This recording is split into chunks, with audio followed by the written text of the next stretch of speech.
نحمده ونصلي ونسلم على رسوله الكريم اما بعد۔ حضرت عائشہ صدیقہ رضی اللہ تعالی عنہ سے روایت ہے کہ رسول اللہ صلی اللہ علیہ وسلم نے فرمایا، ان گھروں کا رخ مسجد کی طرف سے پھیر دو، یعنی ان کے دروازے جو مسجد کی طرف ہیں ان کو مسجد کی جانب سے بند کر کے دوسری جانب کھولو، کیونکہ کسی حائضہ عورت اور کسی جنبی کے لیے مسجد میں داخل ہونے کا بالکل جواز نہیں ہے، اور یعنی کہ ان کے لیے مسجد میں آنا ناجائز اور حرام ہے۔ مسجد نبی صلی اللہ علیہ وسلم جب شروع میں بنی تھی تو اس کے آس پاس بہت سے گھروں کے دروازے مسجد کی طرف تھے، گویا کہ صحن مسجد ہی میں کھلتے تھے۔ کچھ عرصے کے بعد یہ حکم آ گیا کہ مسجد کے ادب و احترام کا یہ حق ہے کہ حائضہ اور جنبی اس میں داخل نہ ہوں۔ اس وقت رسول اللہ صلی اللہ علیہ وسلم نے یہ اعلان فرمایا اور حکم دیا کہ یہ سب دروازے مسجد کی جانب سے بند کر کے دوسری طرف کھولے جائیں۔ عبداللہ ابن عمر رضی اللہ تعالیٰ عنہ کی روایت ہے کہ رسول اللہ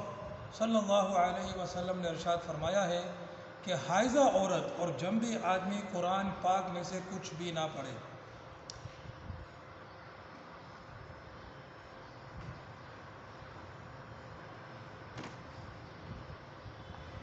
غسل کے لفظی و شرعی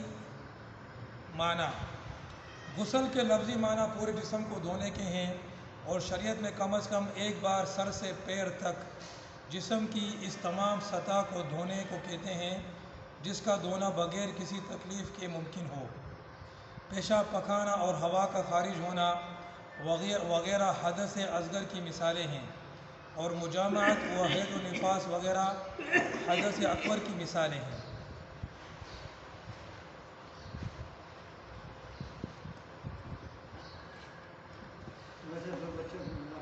ابو ہریرہ رضی اللہ تعالیٰ سے روایت ہے کہ رسول اللہ صلی اللہ علیہ وسلم نے ارشاد فرمایا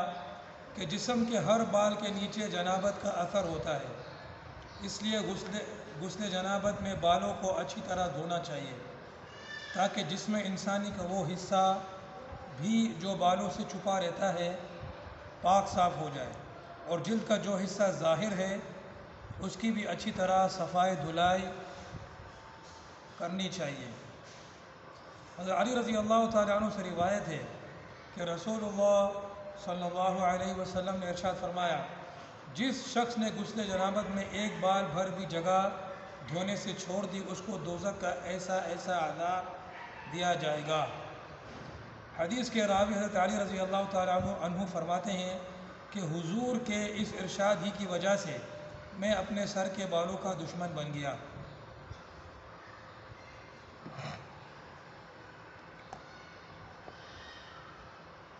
ام المؤمنین عائشہ صدیقہ رضی اللہ تعالیٰ عنہ سے روایت ہے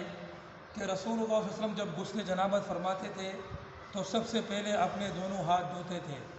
پھر بائیں ہاتھ سے مقام استنجا کو دھوتے اور دائیں ہاتھ سے اس پر پانی ڈالتے، پھر وضو فرماتے تھے، اسی طرح جس طرح نماز کے لیے وضو فرمایا کرتے تھے، پھر پانی لیتے تھے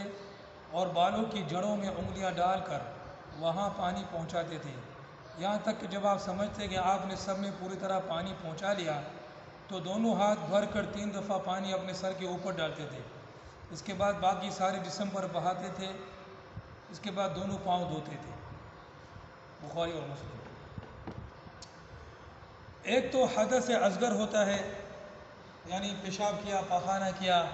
ہوا وغیرہ خارج کی، صحیح، یا خون نکل کر بہہ گیا، خون پیپ، یہ جو ساری چیزیں ہوتی ہیں تو حدث اصغر ہو جاتا ہے، یعنی کہ اب اس کو نماز پڑھنے کے لیے، قرآن شریف کو چھونے کے لیے وغیرہ وغیرہ وضو کرنا پڑے گا۔ اور ایک ہوتا ہے حدث اکبر، یعنی جماع کیا یا حیض و نفاس کی حالت ہے، تو اس حالت میں پاکی کے لیے غسل کرنا پڑتا ہے، اس کو حدث اکبر کہتے ہیں، ٹھیک ہے۔ اور غسل کا طریقہ بھی ہم نے حدیث میں پڑھا۔ اصل جو ہے وہ یہ ہے کہ پورے جسم پر پانی بہہ جائے اور منہ کے اندر بھی کلی کر کے پانی پہنچائے اور ناک کے اندر بھی کلی کر کے پانی پہنچائے، بال برابر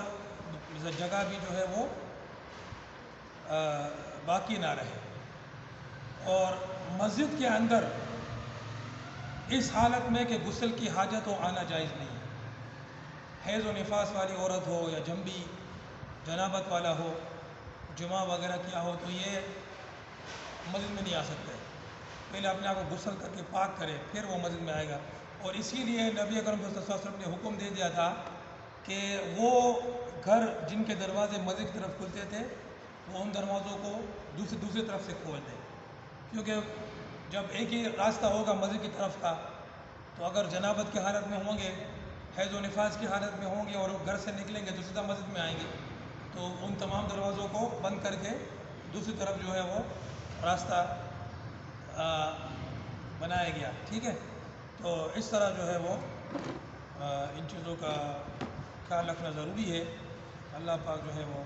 سمجھنے کی، عمل کرنے کی توفیق عطا فرمائے. وآخر دعوانا